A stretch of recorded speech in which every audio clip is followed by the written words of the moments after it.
大家好，我是大飞，咱们今天来看一个老外产的充电器啊，是12伏20安的，看一下它的输入电压是不是220伏的，输入是220伏到240伏，输出12伏2万毫安时，也就是20安啊。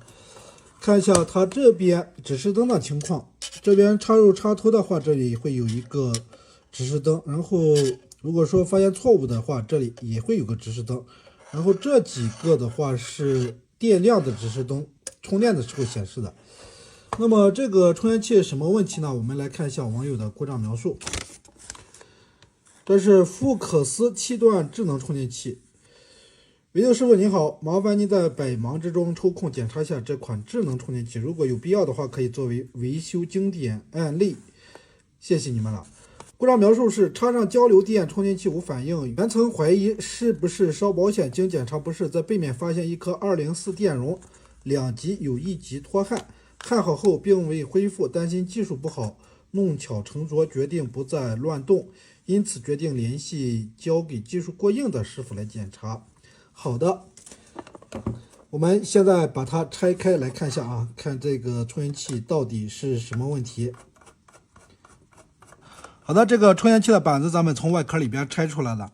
那么首先我们来观察一下，看有无明显烧毁、炸毁的痕迹。正面看的话好像是没有啊。我们来看一下背面。背面的话好像也是没有啊。不过这个地方啊有动过的痕迹啊。这里应该就是网友所说的那一颗204的电容。但是我们看啊，板子这里标的是 R15，R 代表什么呢？是电阻啊，所以网友说这里是电容，那他说错了啊，这里是电阻。那你看啊，这里这个电阻过去接了一个什么呢？接了一个光偶啊，接的这个光偶的一角，那是给这个光偶供电的。我们待会儿再看这个光偶控制什么啊。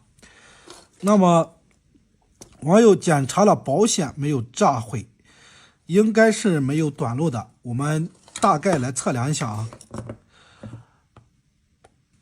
网友表打到2级管档，我们主要来测这些功率元件。先测整流桥4颗2级管，先测这里，这是 0.5 正常，这个 0.5 正常， 0.5 正常。再把这边这一颗测一下， 0.5 正常。整流桥4颗管子没问题。接下来我们查管子，看管子有没问题。 0.5 没问题，这一个 0.5 没问题，测这一个 0.5 没问题。这边还有一个 0.5 没问题啊。那么前级的管子都是正常的，把后级的管子来测一下啊。后级这里还有一颗管子，这个管子也没坏啊。再我们来看，在这边还有2个整流管啊，这边2个整流管来测一下。哎，没坏，测这一个也没坏。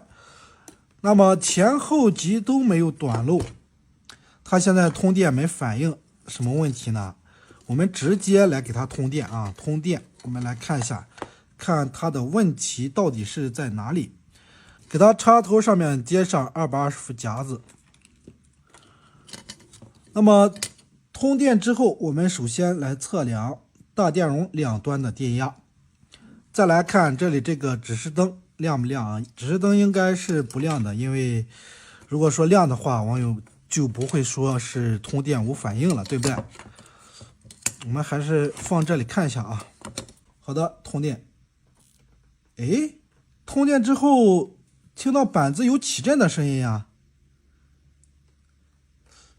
不应该是没反应啊，板子应该是工作了的。我们来测量一下这个电容上的电压啊。这2个电容的话是前级的主滤波电容，这个是后级的主滤波电容。我们来测后级的这颗主滤波电容，看它上面有没有电压就行了。网友表我们打到直流电压档位，直接来测这里啊。现在还有 0.3 伏，我们测住它，继续来通电。好，通。大家看，输出是8伏啊。这输出是正常的呀，没问题啊。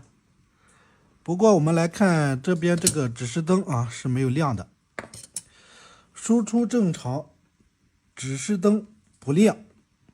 那接下来就简单了，我们来看这个指示灯它是受哪里控制的就行了啊。先来把大电容上的电给放掉，大电容我们看还有多少伏？哦，还有70多伏呢，这个电很危险啊。人体安全电压是36伏，所以说超过36伏的电就会电人啊。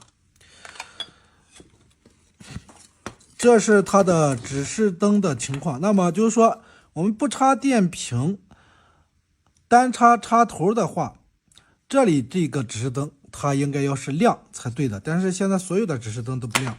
我们来看啊，看这个排线过来之后接的是这里。然后它是受这个芯片控制的，这个芯片又受这里这个单片机控制。哟，该不会是单片机坏了吧？单片机坏了的话就有点难搞啊。那网友焊接的这里是一个204，也就200K 的电阻。我们看这个200K 的电阻，它另一端接的是哪里啊？在这个位置，看过来之后。它这里是接了一条跳线的，跳线过去，再接的是整流桥。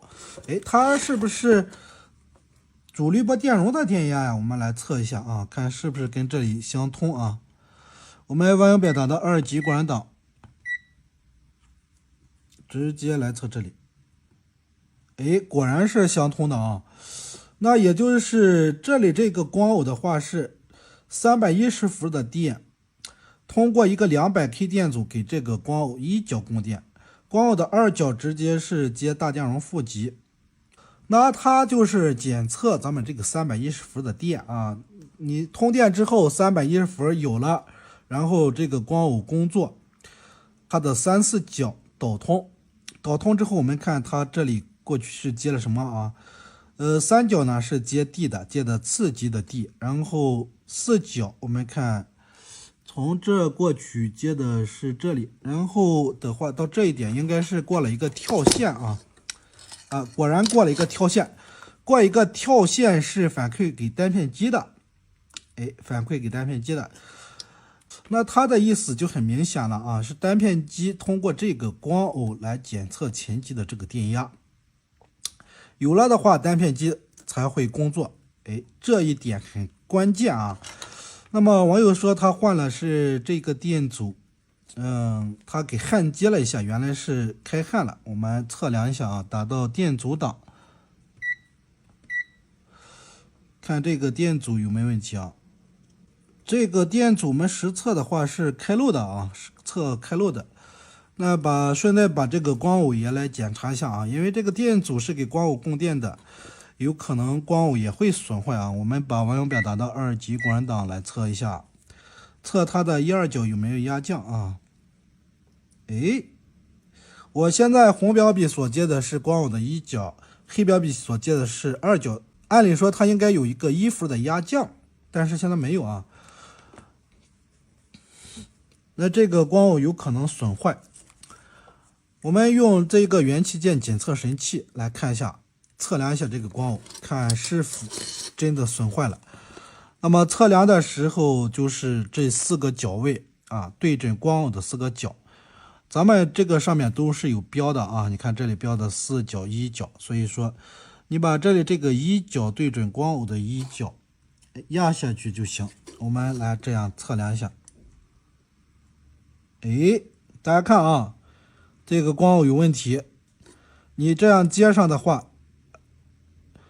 这个指示灯只亮一下，而且熄灭之后再不亮了，你看，是不是？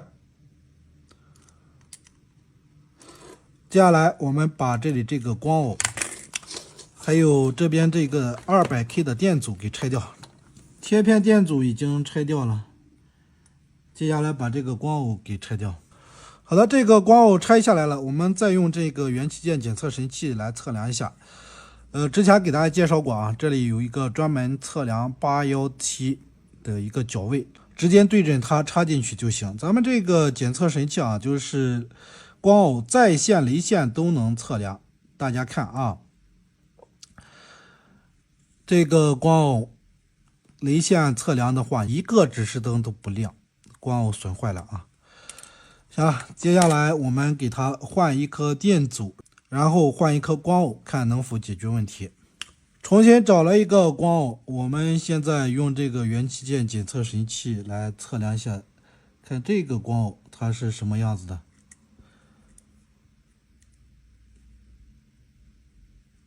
哎，大家看啊，好的光偶啊，两个指示灯同时闪烁。行，现在把这个光偶给装上去。